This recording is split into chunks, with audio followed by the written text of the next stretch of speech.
पीछे रह गई जमींदार की ठहाकों वाली हंसी, जो मोहन के आत्मसम्मान को बार बार चोट पहुंचा रही थी।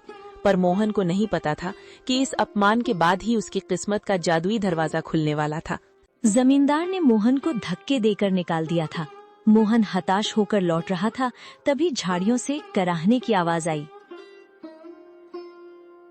अरे, ये नन्ही से चिड़िया, इसके पंख तो खून से सने हैं। कितना तड़प रही है ये।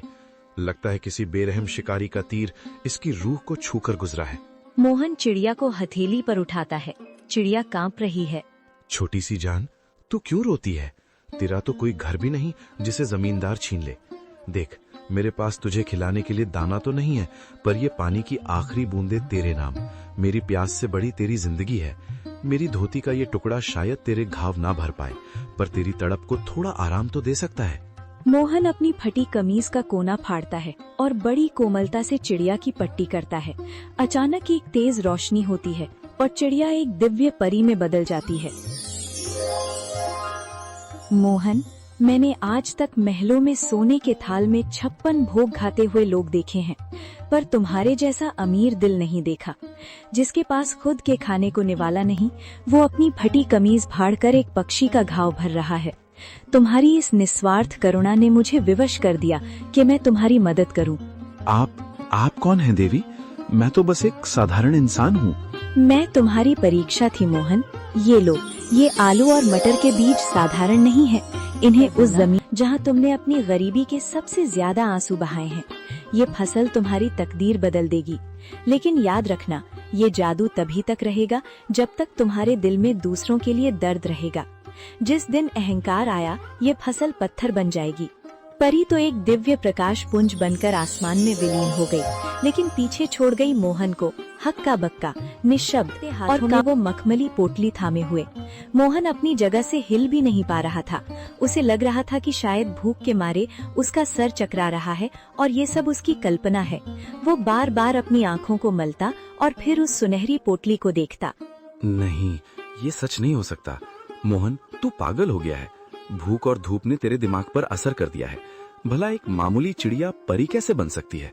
और ये बीज, ये मखमली कपड़ा, क्या सच में इसमें मेरी किस्मत बंद है, या ये मेरी आखिरी उम्मीद का कोई क्रूर मजाक है?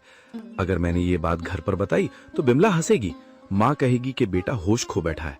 पर ये पोटली, इसका स्पर्श कितना कोमल है, जैसे किसी ने रूह को सहला दिया हो। वो पगडंडी पर चलते हुए बार बार पीछे मुड़कर देखता, जैसे उसे उम्मीद हो कि वो चिड़िया फिर से कहीं चहकती हुई मिल जाएगी। उसके मन में डर और उम्मीद की एक जंग चल रही थी। पैर थक कर भारी हो रहे थे, पर दिल की धड़कनें किसी अनहोनी की आहट से तेज थीं।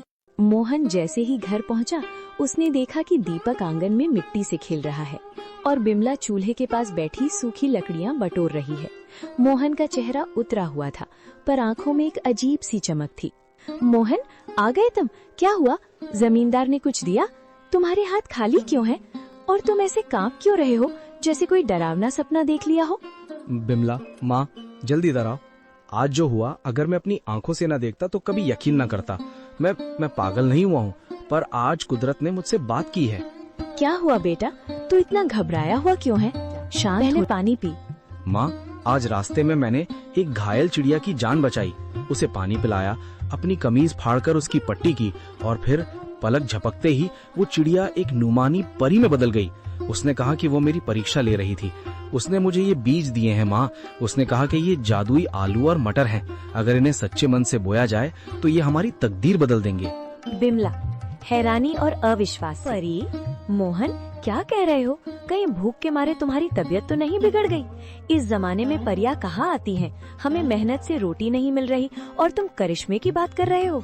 बिमला, मुझे भी यकीन नहीं हो रहा था। रास्ते भर मैं खुद को यही समझाता रहा कि मैं सपना देख रहा हूँ। पर देखो इस पोटली को, क्या ये किसी गरीब किसान के घर की चीज लग रही है? माँ, जब उस परी ने मुझसे बात की तो मेरा बोझ उतर गया।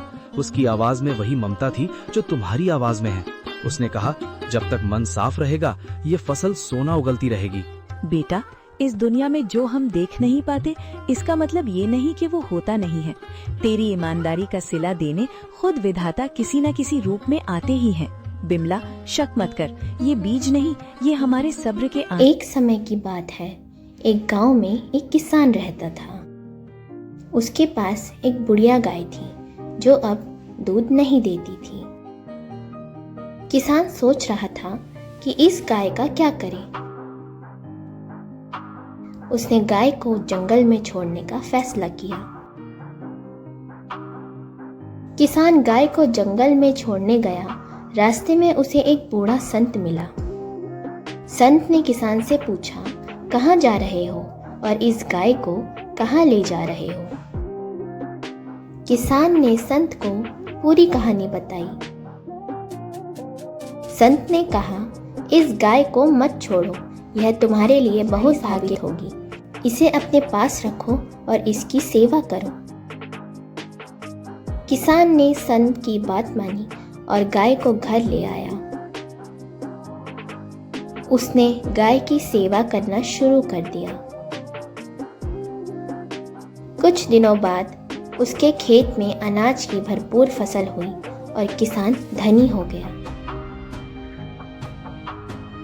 कहानी की सीख, हमें कभी भी उन चीज़ों या व्यक्तियों को नहीं छोड़ना चाहिए जिन्होंने हमें कभी मदद की हो, चाहे वे इस समय हमारे लिए उपयोगी न हो। उनकी सेवा और सम्मान हमेशा हमें आशीर्वाद और सुख समृद्धि प्रदान करते हैं।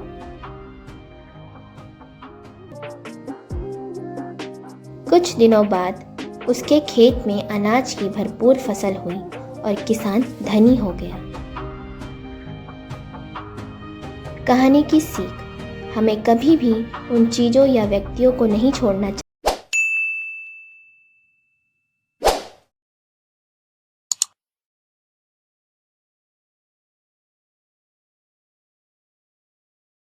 चाहिए जिन्होंने हमें कभी मदद की हो, चाहे वे इस समय हमारे लिए उपयोगी न हो। उनकी सेवा और सम्मान हमेशा हमें आशीर्वाद और सुख समृद्धि प्रदान करते हैं।